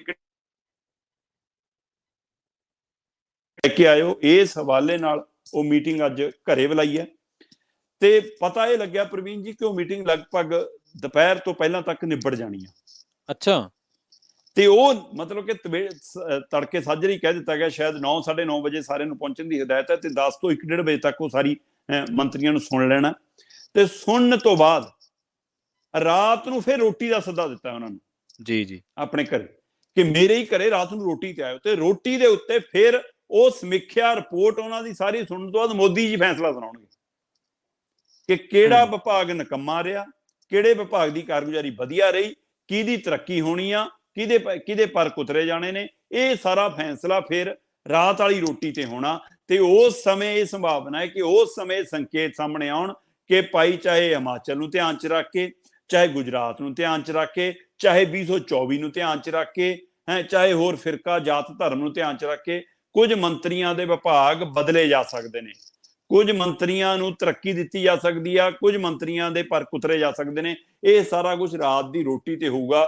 ਰੋਟੀ ਤੇ ਸੱਦ ਲਏ, ਪਰ ਸਾਰਿਆਂ ਨੂੰ ਕਹਿੰਦੇ ਭੁੱਖ ਮਰੀ ਹੋਈ ਆ, ਰੋਟੀ ਖਾਣ ਦੀ ਕਿਸੇ ਦੀ ਹਿੰਮਤ ਨਹੀਂ ਹੋਣੀ ਜਦੋਂ ਤੱਕ ਇਹ ਨਹੀਂ ਪਤਾ ਲੱਗਦਾ ਕਿ ਹੋਣਾ ਕੀ ਹੈ। ਤੇ ਉੱਥੇ ਪਤਾ ਲੱਗੂਗਾ ਕਿਹੜਾ ਮਿੱਠਾ ਖਾ ਕੇ ਆਊਗਾ ਤੇ ਕਿਹਦਾ ਨਮਕੀਨ ਖਾਣ ਨੂੰ ਵੀ ਜੀ ਨਹੀਂ ਕਰਨਾ। ਸੋ ਦੇਖਦੇ ਹਾਂ ਜੀ ਅੱਜ ਕੀ ਹੁੰਦਾ।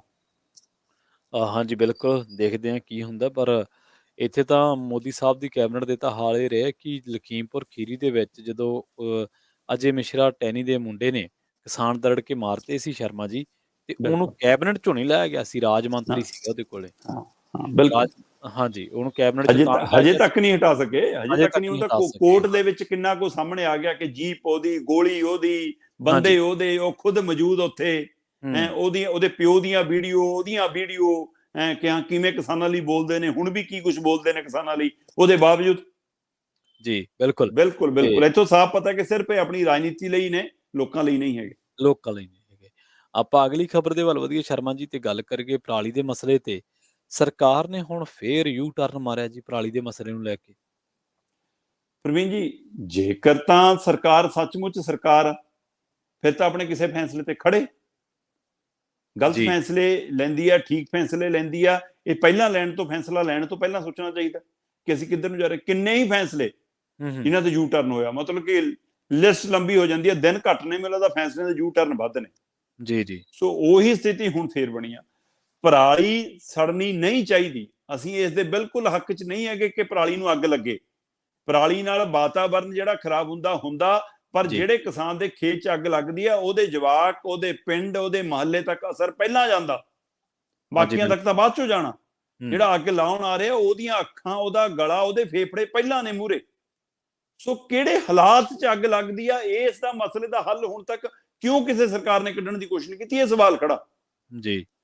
ਸੋ ਇੱਕ ਵਾਰ ਤਾਂ ਬੀਕੇ ਜੰਜੂਆ ਜੀ ਨੇ ਮਤਲਬ ਕਿ ਆਰਡਰ ਮਾਰੇ ਚੱਕ ਕੇ, ਹਾਂ ਡੀਸੀਆਂ ਨੂੰ ਕਿ ਚੱਕ ਦੋ ਵੀ, ਮਾਰ ਦਿਓ ਲਾਲ ਲਾਈਨਾਂ ਮਾਲ ਰਿਕਾਰਡ ਦੇ ਵਿੱਚ, ਜਿਹੜੇ ਵੀ ਕਿਸਾਨ ਦੇ ਖੇਤ ਨੂੰ ਅੱਗ ਲੱਗੀ ਉਹਦਾ ਹਿਸਾਬ ਕਿਤਾਬ ਕੱਢੋ ਤੇ ਉਹਦੀਆਂ ਸਬਸਿਡੀਆਂ ਬੰਦ, ਉਹਦੀਆਂ ਸਹੂਲਤਾਂ ਬੰਦ, ਉਹਦੇ ਜਵਾਕਾਂ ਨੂੰ ਮਿਲਦੀਆਂ ਸਹੂਲਤਾਂ ਬੰਦ, ਉਹਨੂੰ ਮੋਟਰ ਬੰਬੀਆਂ ਦੇ ਬਿੱਲ ਬੰਦ, ਸਾਰਾ ਕੁਝ ਕਰ ਦਿਓ ਖਤਮ ਤੇ ਮਾਰ ਦਿਓ ਲੀਕ ਉਹਦੇ ਤੇ ਲਾਲ। ਸੋ ਲਾਲ ਲਕੀਰ ਨੂੰ ਲੈ ਕੇ ਆਪਾਂ ਵੀ ਚਰਚਾ ਕੀਤੀ ਸੀ ਕਿ ਹਰੇ ਪੈਨ ਨਾਲ ਲਾਲ ਲਕੀਰਾਂ ਵੱਜਣਗੀਆਂ। ਸੋ ਚਰਚਾ ਸਰਕਾਰ ਦੇ ਦਰਬਾਰ ਤੱਕ ਵੀ ਪਹੁੰਚੀ, ਕਿਸਾਨ ਜਥੇਬੰਦੀਆਂ ਦਾ ਰੋਸਾ ਵੀ ਪਹੁੰਚਿਆ। ਕਿਸਾਨ ਜਥੇਬੰਦੀਆਂ ਨੇ ਇਹ ਕਿਹਾ ਕਿ ਸਾਨੂੰ ਵੀ ਪਰਾਲੀ ਸਾੜਨ ਦਾ ਸ਼ੌਂਕ ਨਹੀਂਗਾ, ਤੁਸੀਂ ਉਹਦਾ ਮੁੱਲ ਦੇ ਦਿਓ, ਸਾਨੂੰ ਪਰਾਲੀ ਸੰਭਾਲਣ ਦਾ ਹਰਜਾਨਾ ਤਾਂ ਦੇ ਦਿਓ, ਪਰਾਲੀ ਚੱਕਣ ਆ ਜਾਓ, ਆਪ ਚੱਕਣ ਆ ਜਾਓ, ਅਸੀਂ ਝੋਨਾ ਵੱਢ ਕੇ ਵਿਹਲੇ ਹੋ ਜਾ ਕਰਾਂਗੇ, ਪਰਾਲੀ ਲੈ ਜਾਓ। ਸੋ ਇਸ ਲਈ ਉਸ ਮਸਲੇ ਦੇ ਉੱਤੇ ਪੰਜਾਬ ਸਰਕਾਰ ਦੀ, ਭਗਵੰਤ ਮਾਨ ਦੀ ਜਿਹੜੀ ਤਜਵੀਜ਼ ਸੀ ਕਿ 2500 ਰੁਪਈਆ ਪਰ ਏਕੜ ਦੇ ਹਵਾਲੇ ਨਾਲ ਕੇਂਦਰ ਨਾਲ ਮਿਲ ਕੇ ਆਪਾਂ ਯੋਜਨਾ ਚਲਾ ਲਈਏ, 1500 ਰੁਪਈਆ ਪਰ ਏਕੜ ਪਿੱਛੇ ਕੇਂਦਰ। ਜੀ ਜੀ। ਸੋ ਆਪਾਂ ਜਿਹੜੀ ਚਰਚਾ ਉਹ ਕਰ ਰਹੇ ਹਾਂ ਆਪਣੀ ਖਬਰ ਪਰ ਏਕੜ ਦੇ ਪਿੱਛੇ ਕਿ 1000 ਰੁਪਈਆ ਪੰਜਾਬ ਸਰਕਾਰ ਪਾ ਦਿਆ ਕਰੇ। ਸੋ ਇੰਜ 2500, ਪਰ ਉਹਦੇ ਉੱਤੇ ਕੇਂਦਰ ਕਹਿੰਦੇ ਪਿੱਛੇ ਹਟ ਗਈ। ਇੱਧਰ ਕਿਸੇ ਸਮੇਂ 100 ਰੁਪਈਆ ਪਰ ਕੁਆਂਟਲ ਪਿੱਛੇ ਮੰਗ ਚੱਲਦੀ ਸੀ, ਉਸ ਨੂੰ 200 ਰੁਪਈਆ ਪਰ ਕੁਆਂਟਲ ਤੱਕ ਲਿਆਂਦਾ ਗਿਆ ਕਿ ਜਿਵੇਂ ਚੀਜ਼ਾਂ ਦੇ ਭਾਅ ਵਧ ਰਹੇ ਨੇ, ਪਰ ਨਾ 100 ਮਿਲਿਆ ਨਾ 200 ਮਿਲਿਆ, ਗੱਲਾਂ ਹੀ ਚੱਲਦੀਆਂ ਰਹੀਆਂ। ਸੋ ਇਸ ਲਈ ਕਿਸਾਨ ਫਿਰ ਕੀ ਕਰੇ, ਮਤਲਬ ਕਿ ਉਹ ਇਸ ਚੱਕਰ ਦੇ ਵਿੱਚ, ਔਰ ਕਈ ਜਿੱਦ ਚਲਾਉਂਦੇ ਨੇ, ਕਈ ਜਿਹੜੇ ਸੰਭਾਲਣ ਦੇ ਸਮਰੱਥ ਵੀ ਨੇ, ਕਈ ਮਤਲਬ ਕਿ ਜਥੇਬੰਦੀਆਂ ਦੇ ਲੀਡਰ ਵੱਡੇ ਵੱਡੇ, ਜ਼ਿਮੀਂਦਾਰ ਵੱਡੇ, ਘਰਾਣੇ ਵੱਡੇ, ਉਹ ਵੀ ਲਾਉਂਦੇ ਨੇ। ਈਵਨ ਕਈ ਥਾਵਾਂ ਤੇ ਛੋਟੇ ਸੰਭਾਲਦੇ ਵੀ ਦੇਖੇ ਨੇ ਅਸੀਂ, ਕਈਆਂ ਨੇ ਇਸ ਤੋਂ ਸਮਝ ਵੀ ਲਈ ਆ, ਕਈਆਂ ਨੇ ਇਸ ਲਈ ਪਹਿਲ ਕਦਮੀਆਂ ਵੀ ਕੀਤੀਆਂ। ਸੋ ਗੁਰਪ੍ਰੀਤ ਚੰਦਵਾਜਾ ਹੋਰ ਹੀ ਅਕਸਰ ਕਹਿੰਦਾ ਕਿ ਬਾਈ ਕਿਸੇ ਸਮੇਂ ਮੈਂ ਆਪਣੇ ਖੇਤ 'ਚ ਅੱਗ ਲਾਉਂਦਾ ਸੀ, ਪਰ ਹੁਣ ਮੈਨੂੰ ਸਮਝ ਆ ਗਈ ਕਿ ਮੈਂ ਪੰਛੀਆਂ ਦੇ ਘਰ ਵੀ ਉੱਜੜਦੇ ਨੇ, ਦਰਖਤ ਵੀ ਖਰਾਬ ਹੁੰਦੇ ਨੇ, ਮੇਰੀ ਜ਼ਮੀਨ ਵੀ ਖਰਾਬ ਹੁੰਦੀ ਹੈ। ਸੋ ਬੇਸ਼ੱਕ ਘਾਟਾ ਪੈਂਦਾ, ਵਾਧਾ ਪੈਂਦਾ, ਮੈਂ ਆਪਣੇ ਖੇਤ ਦੇ ਵਿੱਚ ਹੁਣ ਅੱਗ ਨਹੀਂ ਲਾਉਂਦਾ। ਇਸ ਲਈ ਮੈਂ ਕਹਿ ਸਕਦਾ ਕਿ ਭਾਈ ਪਹਿਲਾਂ ਗੁੜ ਖਾਣਾ ਛੱਡਿਆ ਤਾਂ ਮੈਂ ਕਹਿ ਰਿਹਾ। ਸੋ ਇਸ ਹਵਾਲੇ ਨਾਲ ਕਈ ਸਹੀ ਵੀ ਨੇ, ਪਰ ਕਈ ਜਥੇਬੰਦੀਆਂ ਦੇ ਚੱਕੇ ਹੋਏ ਅੱਗ ਵੀ ਲਾਈ ਜਾਂਦੇ ਨੇ, ਜਿਨ੍ਹਾਂ ਕੋਲ ਸਮਰੱਥਾ ਵੀ ਹੈਗੀ ਸੰਭਾਲਣ ਦੀ। ਪਰ ਸਵਾਲ ਇਹ ਹੈ ਕਿ ਚਾਹੇ ਸੂਬੇ ਦੀ ਸਰਕਾਰ ਹੈ, ਚਾਹੇ ਇਹ ਕੇਂਦਰ ਦੀ ਸਰਕਾਰ ਹੈ, ਕਿਹੜੀ ਸਰਕਾਰ ਹੈ ਜਿਹਨੇ ਇਸ ਮਸਲੇ ਦਾ ਸਥਾਈ ਹੱਲ ਲੱਭਣ ਦੀ ਕੋਸ਼ਿਸ਼ ਕੀਤੀ ਹੋਵੇ। ਟੈਂਪਰੇਰੀ ਸਕੀਮਾਂ ਲਿਆਉਂਦੇ ਨੇ ਕਿ ਆ ਮਸ਼ੀਨ ਭੇਜਤੀ ਜੀ, ਉਹ ਮਸ਼ੀਨ ਬਾਅਦ ਚੋਂ ਲੱਭਦੀ ਨਹੀਂ, ਕੋਈ ਮਸ਼ੀਨ ਚੱਲਦੀ ਨਹੀਂ, ਕੋਈ ਸਰਪੰਚ ਦੇ ਘਰੇ ਖੜੀ ਆ, ਕੋਈ ਕਿਸੇ ਬੜੇ ਜ਼ਿਮੀਂਦਾਰ ਕਬਜ਼ਾ ਕਰੀ ਬੈਠਾ, ਉਹ ਮਸ਼ੀਨ ਘਟਾਲੇ ਚੱਲੀ ਜਾਂਦੇ ਨੇ। ਸੋ ਇਹ ਸਾਰੇ ਪਹਿਲੂ ਦੇ ਉੱਤੇ ਗੌਰ ਕਰਨ ਦੀ ਲੋੜ ਹੈ ਤੇ ਇਸ ਮਸਲੇ ਨੂੰ ਧਿਆਨ 'ਚ ਰੱਖਦੇ ਹਾਂ ਹੁਣ ਸਰਕਾਰ ਨੇ ਯੂ ਟਰਨ ਇਹ ਲਿਆ ਕਿ ਅਸੀਂ ਕੋਈ ਲਾਲ ਲਕੀਰ ਨਹੀਂ ਮਾਰ ਰਹੇ ਜੀ, ਅਸੀਂ ਤਾਂ ਸਿਰਫ ਬੇਨਤੀਆਂ ਅਪੀਲਾਂ ਕਰਾਂਗੇ। ਸੋ ਫਿਰ ਉਹ ਚੀਫ ਸੈਕਟਰੀ ਦਾ ਹੁਕਮ ਕੀ ਸੀ ਭਾਈ ਜਿਹੜਾ ਡੀਸੀਆਂ ਨੂੰ ਗਿਆ, ਤੇ ਉਹ ਇਹਦਾ ਮਤਲਬ ਤੁਸੀਂ ਯੂ ਟਰਨ ਲੈ ਰਹੇ ਹੋ। ਹੁਣ ਖੇਤੀਬਾੜੀ ਮੰਤਰੀ ਨੇ ਕਿਹਾ ਕਿ ਅਸੀਂ ਅਪੀਲ ਕਰਾਂਗੇ ਕਿਸਾਨਾਂ ਨੂੰ, ਅਸੀਂ ਬੇਨਤੀ ਕਰਾਂਗੇ, ਅਸੀਂ ਨਹੀਂ ਮਤਲਬ ਕਿ ਕੋਈ ਉਹਨਾਂ ਤੇ ਕਾਰਵਾਈ ਕਰਾਂਗੇ, ਕੋਈ ਲਾਲ ਲਕੀਰ ਨਹੀਂ ਵੱਜੂ, ਕੋਈ ਰੈੱਡ ਐਂਟਰੀ ਨਹੀਂ ਹੋਊਗੀ, ਕੋਈ ਉਹਨਾਂ ਦੀ ਸਬਸਿਡੀਆਂ ਨਹੀਂ ਰੋਕੀਆਂ ਜਾਣਗੀਆਂ, ਕੋਈ ਸਹੂਲਤਾਂ ਨਹੀਂ ਰੋਕੀਆਂ ਜਾਣਗੀਆਂ। ਬਸ ਕਿਸਾਨਾਂ ਨੂੰ ਅਰਜ਼ੋਈ ਤੇ ਬੇਨਤੀ ਆ ਕਿ ਉਹ ਪਰਾਲੀ ਨਾ ਸਾੜਨ। ਸੋ ਇਸ ਦੀ ਬੇਨਤੀ ਤਾਂ ਅਸੀਂ ਵੀ ਕਰਦੇ ਹਾਂ, ਪਰ ਅਸੀਂ ਨਾਲ ਦੀ ਨਾਲ ਸਰਕਾਰ ਨੂੰ ਵੀ ਅਪੀਲ ਵੀ ਕਰਦੇ ਹਾਂ, ਚੇਤਾਵਨੀ ਵੀ ਕਰਦੇ ਹਾਂ ਕਿ ਭਾਈ ਕਿਸਾਨਾਂ ਦੀ ਬਾਂਹ ਫੜੋ। ਉਹ ਮਜਬੂਰ ਹੋ ਕੇ ਅੱਗ ਲਾਉਂਦਾ ਹੈ, ਉਹਦੇ ਕੋਲ ਟਰੈਕਟਰ 'ਚ ਤੇਲ ਪਾਉਣ ਲਈ ਪੈਸੇ ਕਿੱਥੋਂ ਆਉਣਗੇ, ਜਿਹਦੇ ਕੋਲ ਮਤਲਬ ਕਿ ਆਪਣੀ ਫਸਲ ਐਕਟੀ ਫਿਰ ਝੋਨੇ ਦਾ ਝਾੜ ਬਹੁਤ ਘਟਣਾ ਪ੍ਰਵੀਨ ਜੀ, ਚਾਹੇ ਉਹ ਮੌਸਮ ਦੀ ਮਾਰ ਆ ਤੇ ਚਾਹੇ ਉਹ ਪਈ ਬਿਮਾਰੀ ਹੈ ਕਿ ਰੰਗ ਬਦਲ ਰਿਹਾ ਝੋਨਾ। ਸੋ ਪਹਿਲਾਂ ਕਣਕ ਦਾ ਝਾੜ ਕਿੰਨਾ ਘਟਿਆ। ਸੋ ਇਸ ਲਈ ਕਿਸਾਨ ਤਾਂ ਉਸ ਦੁਵਿਧਾ ਚੋਂ ਨਹੀਂ ਨਿਕਲ ਪਾਉਂਦਾ, ਉਹਦੀਆਂ ਤਾਂ ਕਿੰਨੀਆਂ ਹੀ ਸਦਰਾਂ ਦੇ ਉੱਤੇ ਪਾਣੀ ਫਿਰ ਜਾਂਦਾ ਜਦੋਂ ਇਹ ਮੌਸਮ ਆਉਂਦਾ। ਸੋ ਇਸ ਲਈ ਉਹ ਇਸ ਹਵਾਲੇ ਨਾਲ ਪਰਾਲੀ ਦੇ ਮਸਲੇ ਦੇ ਹੱਲ ਦੇ ਲਈ ਚਾਹੇ ਉਹ ਖੇਤੀ ਮਾਹਰ ਨੇ ਜਿਹੜੇ MSP ਨੂੰ ਲੈ ਕੇ ਮੀਟਿੰਗਾਂ ਬੁਲਾਉਂਦੇ ਨੇ ਸਰਕਾਰੀ ਮਾਹਰ ਬਣ ਕੇ ਕਿ ਹਾਂ ਅਸੀਂ, ਉਹ ਇਸ ਮਸਲੇ ਦਾ ਹੱਲ ਕੱਢਣ ਲਈ ਕਿਉਂ ਨਹੀਂ ਕਦੇ ਸਾਹਮਣੇ ਆਏ। ਸੋ ਇਸ ਮਸਲੇ ਸਮਝਣ ਦੀ ਲੋੜ ਹੈ ਕਿ ਸਰਕਾਰ ਇਹ ਮਸਲੇ ਦਾ ਹੱਲ ਹੀ ਨਹੀਂ ਚਾਹੁੰਦੀ ਜੀ। ਜੀ ਸ਼ਰਮਾ ਜੀ, ਬਹੁਤ-ਬਹੁਤ ਧੰਨਵਾਦ ਤੁਹਾਡਾ ਇਹਨਾਂ ਖਾਸ ਜਾਣਕਾਰੀਆਂ ਦੇ ਲਈ। ਬਹੁਤ ਸ਼ੁਕਰੀਆ। ਜੀ, ਜੀ। ਸੋ ਪ੍ਰੋਗਰਾਮ ਖਬਰ ਤੇ ਨਜ਼ਰ ਦੇ ਵਿੱਚ ਆਪਣੇ ਨਾਲ ਜੁੜੇ ਸਨ ਦੀਪਕ ਸ਼ਰਮਾ ਚਨਾਰਥਲ ਜੀ, ਜਿਨ੍ਹਾਂ ਦੇ ਨਾਲ ਆਪਾਂ ਪਰਾਲੀ ਦੇ ਮਸਲੇ ਤੇ ਸਰਕਾਰ ਦਾ ਜਿਹੜਾ ਯੂ ਟਰਨ ਹੈ, ਮੋਦੀ ਦੀ ਕੈਬਨਿਟ ਦੇ ਵਿੱਚ ਫਿਰ ਬਦਲ ਦੀ ਤਿਆਰੀ, ਪਾਇਲਟ ਦਾ ਹੈਲੀਕਾਪਟਰ ਭਾਜਪਾ ਦੇ ਹੈਲੀਪੈਡ ਤੇ ਕਰੇਗਾ ਲੈਂਡ, ਵੱਡਾ ਸਵਾਲ ਹੈ। ਇਹ 'ਚ ਕਿਆਸ-ਰਾਈਆਂ ਕਈ ਨੇ, ਚਰਚਾਵਾਂ ਕਈ ਤਰ੍ਹਾਂ ਦੀਆਂ ਨੇ। ਮਾਨ ਦੇ ਇਜਲਾਸ ਦੇ ਬਰਾਬਰ 2 ਹੋਰ ਇਜਲਾਸ ਹੋਏ ਨੇ ਤੇ ਮਾਨ ਨੇ ਪੇਸ਼ ਕੀਤਾ ਭਰੋਸ ਕੀਮਤਾਂ। ਇਹਨਾਂ ਖਬਰਾਂ ਨੂੰ ਲੈ ਕੇ ਚਰਚਾ ਕੀਤੀ ਹੈ। ਪਰਾਲੀ ਦੇ ਹੀ ਗੱਲ ਜਿਹੜੀ ਅਖੀਰ ਦੇ ਵਿੱਚ ਇਹ ਨਿਬੜਦੀ ਇੱਥੇ ਆ ਗਿਆ ਸ਼ਰਮਾ ਜੀ, ਕਿ ਕੈਪਟਨ ਸਾਹਿਬ ਦੀ ਸਰਕਾਰ ਤੇ ਹੁਣ ਐਲੀਗੇਸ਼ਨ ਲੱਗ ਰਿਹਾ ਕਿ 1178 ਕਰੋੜ ਰੁਪਏ ਦੀ ਜਿਹੜੀ ਮਸ਼ੀਨਰੀ ਆਈ ਸੀ ਬਿਲਕੁਲ 4 ਸਾਲਾਂ ਦੇ ਵਿੱਚ, ਉਸ ਮਸਲੇ ਤੇ ਕੀਤਾ ਹੀ ਕੱਖ ਨਹੀਂ। ਖੇਤੀ ਸੰਦ ਬੈਂਕ ਬਣਨੇ ਸੀਗੇ, ਕੇਂਦਰ ਨੇ ਪੈਸਾ ਭੇਜਿਆ ਸੀਗਾ। ਖੈਰ ਦੇਖਦੇ ਹਾਂ ਉਹਨਾਂ ਮਸਲਿਆਂ ਦੀ ਜਾਂਚ ਕਦੋਂ ਹੁੰਦੀ ਹੈ। ਸ਼ਰਮਾ ਜੀ ਬਹੁਤ-ਬਹੁਤ ਇੱਕ ਵਾਰ ਫਿਰ ਤੋਂ ਧੰਨਵਾਦ ਜੀ ਤੁਹਾਡਾ। ਬਹੁਤ ਸ਼ੁਕਰੀਆ। ਜੀ, ਜੀ। ਸੋ ਤੁਸੀਂ ਜੁੜੇ ਰਹੋ ਪੰਜਾਬੀ ਰੇਡੀਓ USA ਦੇ ਨਾਲ। ਆਖਿਰ ਦੇ ਵਿੱਚ ਇੱਕ ਵਾਰ ਫਿਰ ਤੋਂ ਤੁਹਾਨੂੰ ਸਭ ਨੂੰ ਪਿਆਰ ਸਤਿਕਾਰ ਸਹਿਤ ਸਤਿ ਸ਼੍ਰੀ ਅਕਾਲ।